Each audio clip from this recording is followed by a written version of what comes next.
Hello, আজকে আমি এসেছি একটা নতুন স্টোরি নিয়ে। এটা একটু অন্যরকম। ব্লেড, যেটা দিয়ে নখ কাটি আমরা, আর কুড়ালি, যেটা দিয়ে গাছ কাটা হয়। ওকে, তো পুরোটা শুনবেন কিন্তু। দুটোর কাজ কিন্তু একই, কাটিং করা। কিন্তু ব্লেড দিয়ে গাছ কাটা যায় না, আবার কুড়ালি দিয়ে নখ কাটা যায় না, বাট দুটোতে একটু ধার আছে। দুটোর কাজই এক, কাটিং করা। মানে আমি আপনাদেরকে রিলেট করাতে চাইছি ফিন্যান্সের সাথে কিরকম। ধরুন আমার কাছে অনেকেই আসেন, অনেক ক্লায়েন্ট আসেন, ম্যাডাম আমি না আমার বন্ধু বলেছে যে একটা মিউচুয়াল ফান্ড করে নে আর তার সাথে একটা টার্ম প্ল্যান করে নে, তাহলেই হয়ে যাবে। তো আপনারাই বলুন, আপনার যে নিড আছে, আপনার বন্ধুর কি সেই নিড?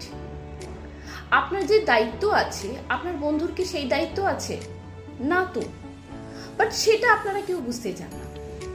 মানে কুড়ালি আর ব্লেডের মতন এক করে ফেলেন, যে ও কিনেছে তার মানে আমাকেও কিনতে হবে, এটা করে দিই তাহলেই হয়ে যাবে।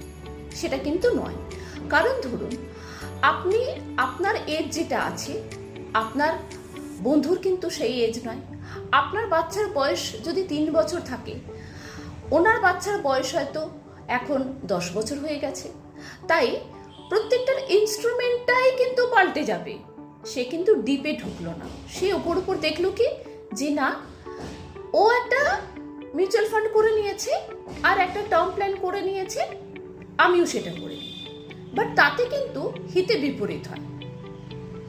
সেই বন্ধুটার হয়তো টার্ম প্ল্যানের কোনো দরকারই নেই, কারণ না আছে তার কোনো লোনস, না আছে তার কোনো সেরকমভাবে দায়িত্ব।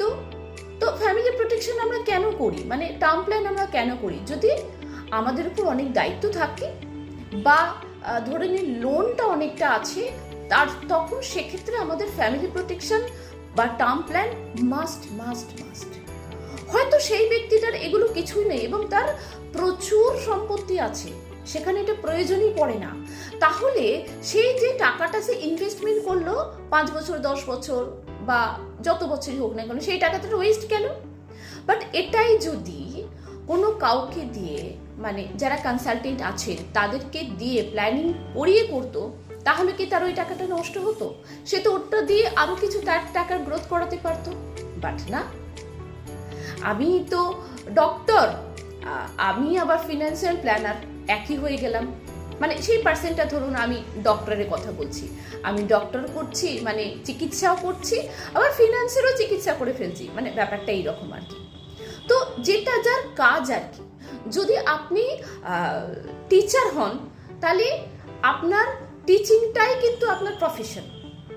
এবার আপনি নিজের ইচ্ছা মতন দেখে করতে গেলেন, অনলাইন করতে গেলেন, সেক্ষেত্রে কিন্তু যদি ডিপ নলেজ না থাকে, সমস্যাটা কিন্তু আপনারই হবে, রাইট?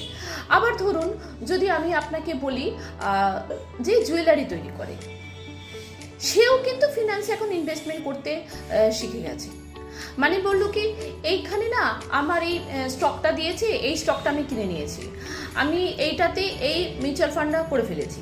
মানে যা নয় তাই করছে, মানে নিজের টাকাটাকে নিজে জ্বালাচ্ছে। মোদ্দা কথা হচ্ছে এইটা। যখন আমাদের কাছে আসে তখন আমরা ভাবি যে এটা করেছেটা কি, কারণ আমরা জানি ফিনান্সিয়াল হচ্ছে একটা পিরামিডের মতন। মানে প্রথমে তাকে একটা গ্যারেন্টেড দিতে হবে, তারপরে টাকাটার গ্রোথ করতে হবে, মানে প্রথমে তাকে প্রোটেকশন দিতে হবে, তারপরে তার টাকার গ্রোথটা আমরা দেখবো সেইটা। বাট ওনারা যেরকম বোঝেন, যারা জুয়েলারি মেকিং করেন, যে কতটা সোনায় কতটা খাদ দিতে হবে। বাট আমি যদি ফিনান্সিয়াল প্ল্যানার হই, আমি সেটা করতে চাই, তো আমার তো ভুল হবেই, তাই না? ব্যাপারটা এইরকম। তো তাহলে আমি যদি আবার রিপিট করি, ওই ব্লেড আর কুড়ালির মতন, ব্লেড দিয়ে কিন্তু নেলটাই কাটা যায়, গাছ কাটা যায় না, ওটা ওর কাজ। আবার কুড়ালি দিয়ে কিন্তু গাছটাই কাটা যায়, নখ কাটা যাবে না, আঙুল কেটে পুরো বাদ হয়ে যাবে, তাই? তাহলে যার যেটা কাজ তাকে সেটাই করতে দিতে হবে, না হলে আলাদা আলাদা প্রফেশন কিন্তু হতো না। এবং আমরা যারা আজকে সার্টিফাইড কনসালটেন্সি করছি, তাদেরও কোনো দাম থাকতো না, তাই না? এনিওয়ে, তো এটা মাথায় রাখবেন, যার যেটা কাজ তাকে সেটাই করতে দিন। আর ভালো ফিনান্সিয়াল প্ল্যানার দিয়ে নিজের ফ্যামিলির প্রোটেকশন নিন, নিজের প্রোটেকশন নিন। ওকে, ভালো থাকবেন, সুস্থ থাকবেন। Thank you.